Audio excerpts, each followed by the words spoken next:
Hey everyone, and welcome back to BMX News. This is a weekly BMX news show where I talk about everything that happened in the previous week within the world of BMX that I think you guys might care about. That being said, we've got kind of an unfortunate thing that we have to talk about this week, in that Pascal Lafontaine, you might remember from his insane video this past year, has lost his battle with cancer and passed away this week. And to be totally honest with you guys, I really don't even want to talk about this. But I feel like I have to keep you guys informed and to let everyone know and to not shy away from talking about these kinds of things. And I don't think Pascal would want me to just not talk about this when we could use this as an opportunity to spread more inspiration, because that's exactly what he was. He lost his foot in the battle with cancer and then came out with an absolutely incredible video that inspired so many people. And that's where I want to take this. And with that, there is a statement that was posted everywhere that posted the fact that this happened. It was from his mother, and it says, "My son, Pascal Lafontaine, left us yesterday afternoon. He left peacefully surrounded by his family. He fought his cancer with exceptional and extraordinary courage. He continued to receive treatment despite the great fatigue and pain that it would cause him. He didn't want to leave this life that he would hate so much. We, his family, would like to thank all of the people who have given Pascal words of encouragement and support during his last 5 years of fighting. Let's remember that due to his cancer, Pascal suffered an amputation of his leg in 2015. He would have been 28 years old on July 20th. And that came from his mother. It's kind of just a big, huge bummer thing to talk about. And that's exactly why we need to turn this into a moment of inspiration. I didn't personally know Pascal, but I have a feeling he wouldn't want us to all be bummed out about this. I'm guessing he would want us to go out and ride with our friends and have fun on our bikes and push things to another level, just like he did in his video. And if you guys haven't, or you haven't seen it in a while, or just in general, go watch his video that's up on Dig's YouTube channel. I have it linked as the first thing in the description down below. Try to get inspired.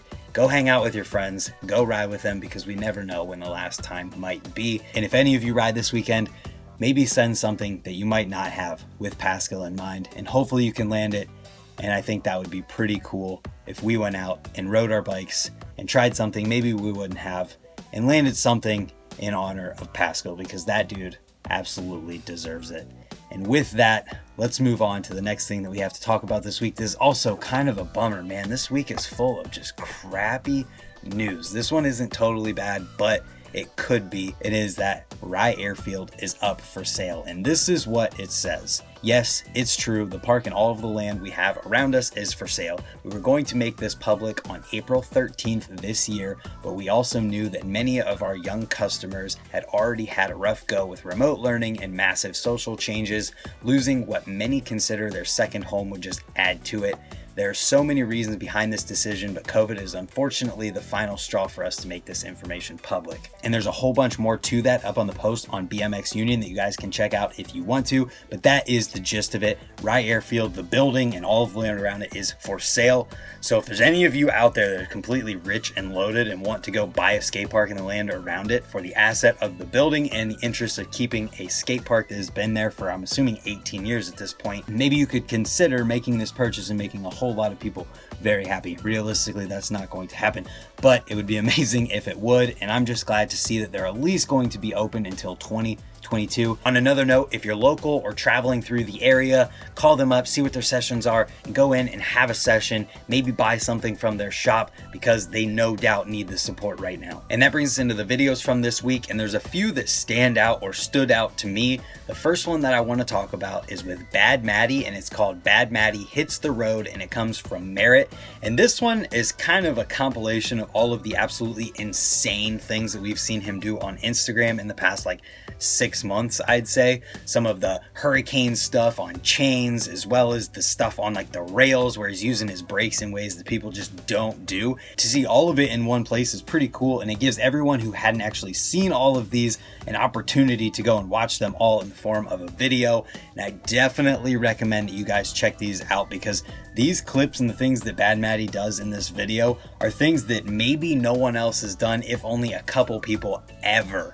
some crazy stuff in this video, and it's really creative brake riding. There's a couple things that I don't remember seeing where he uses brakes and different street obstacles in ways that are just so creative and awesome to watch. And then the next one that I want to talk about is one that is also completely different than anything else you'll see on the internet this week. It comes from Daniel Bungay and it's called Bad Times. And you guys might recognize this name because he is the guy who does the 180s with his hand on the grip and one hand on the back of his seat. There's a bunch of those in this video, and then the last clip in here is him literally riding upstairs like people do, grabbing the back of his seat and bar spinning at the top. It's something you can only understand by watching, and I definitely think that you guys will be psyched on this one. This is a slower paced video, and just like the previous one with Bad Maddie, there's a lot of stuff in here that you just won't see anywhere else, and I was really digging the 360 one-handers where he's throwing it out as far as he possibly can. The next video that I want to talk about is a little bit more conventional of a video as far as the riding goes, and that is a State College PA day trip from Work Frames. And if you guys don't know what Work Frames is,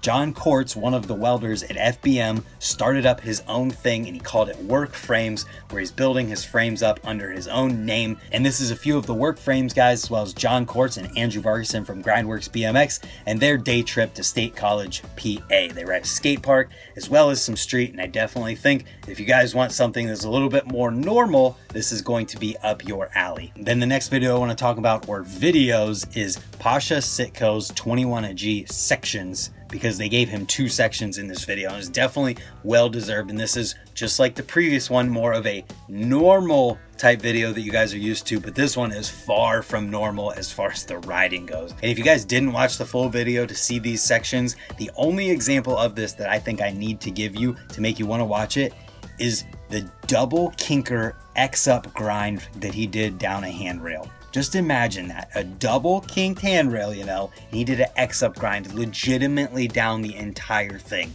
Absolutely insane. That's his last clip. So go over and watch everything that led up to it, because with that being the last clip, you know that the rest is worth it. Next up, we've got one that's a little bit more up my alley, and that is a mini ramp session with Tom Justice, Alex Coleborn, and Ben Wallace. This one's only a minute and a half long with Tom Justice, Alex Coleborn, and Ben Wallace together in a mini ramp.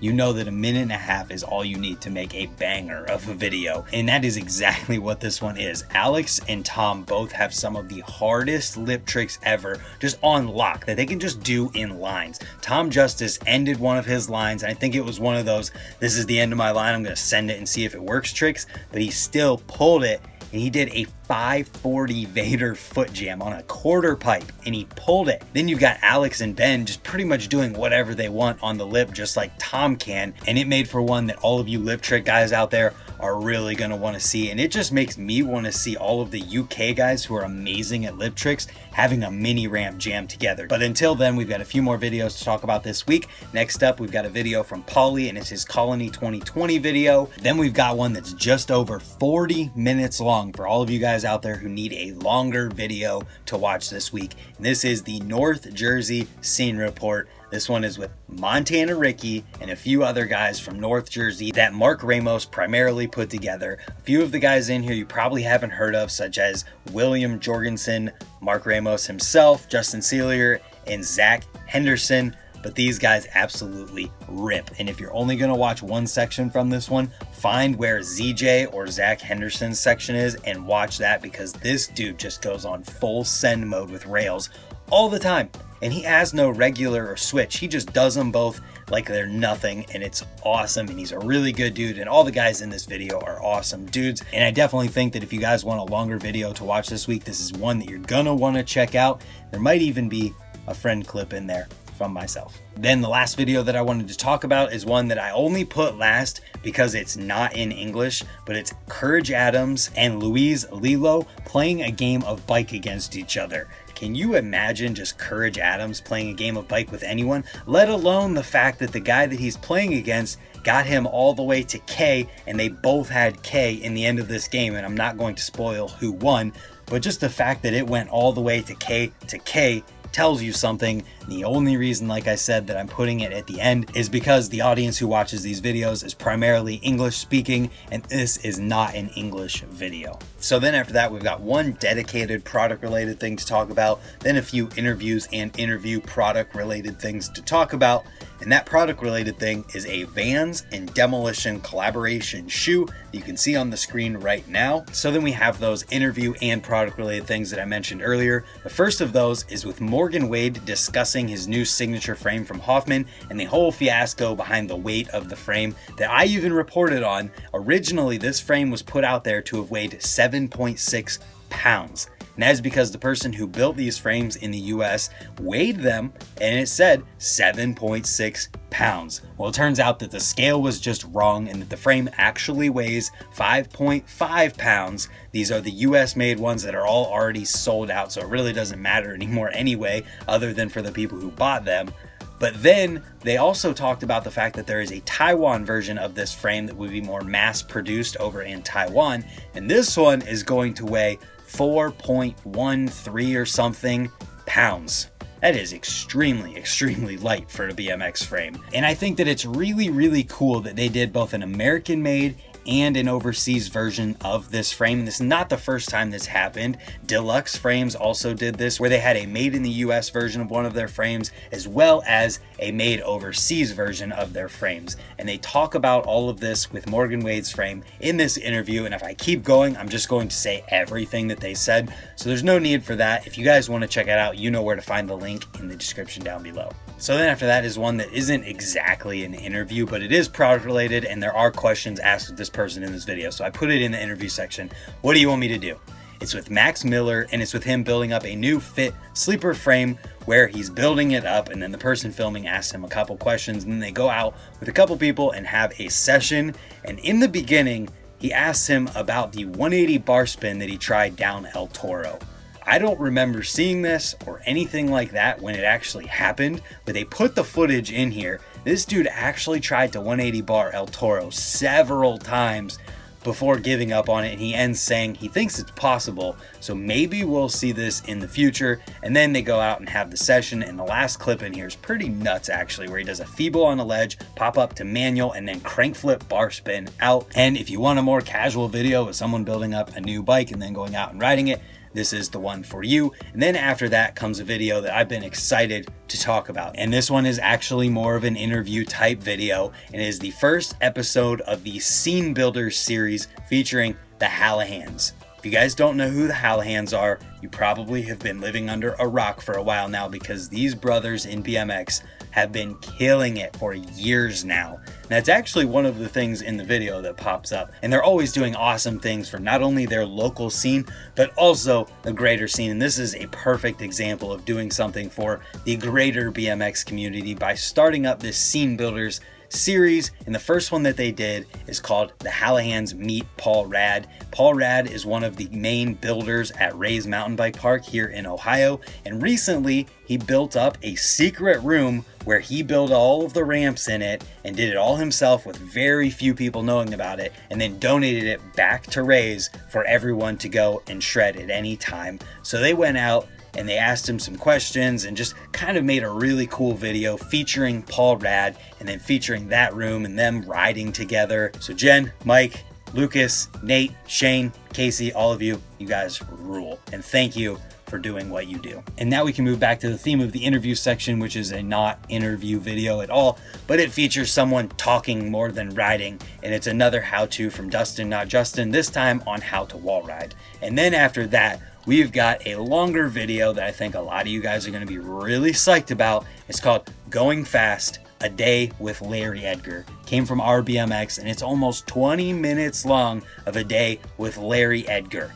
This is someone who we haven't seen like a ton of stuff on. I think he's done some podcasts in the past, but we don't see a lot from Larry Edgar on a regular basis. And that's probably because of the fact that he's still airing out somewhere and still falling from a million miles in the sky in his air out. But either way, this video is up on RBMX's YouTube channel. It's the last one linked in the description down below. And with that, I'm happy to end this video on a positive note, considering where it started. Just go out, ride your bikes, have fun with your friends, think about Pascal while you're doing it. And like I said, maybe if we all send something that we might not have, we could put some good energy out there and do it in the name of Pascal Lafontaine. Ride in peace, man. You literally inspired thousands and thousands and thousands of people with what you did. And I'm confident in saying that BMX is definitely not going to let your memory fade away anytime soon. So I want to thank you guys for being here and watching. If you're new here, hit the subscribe button while you're down, leaving a comment about this video or anything I talked about in it. And hopefully we will see you tomorrow for another one. Thank you guys for watching, and goodbye.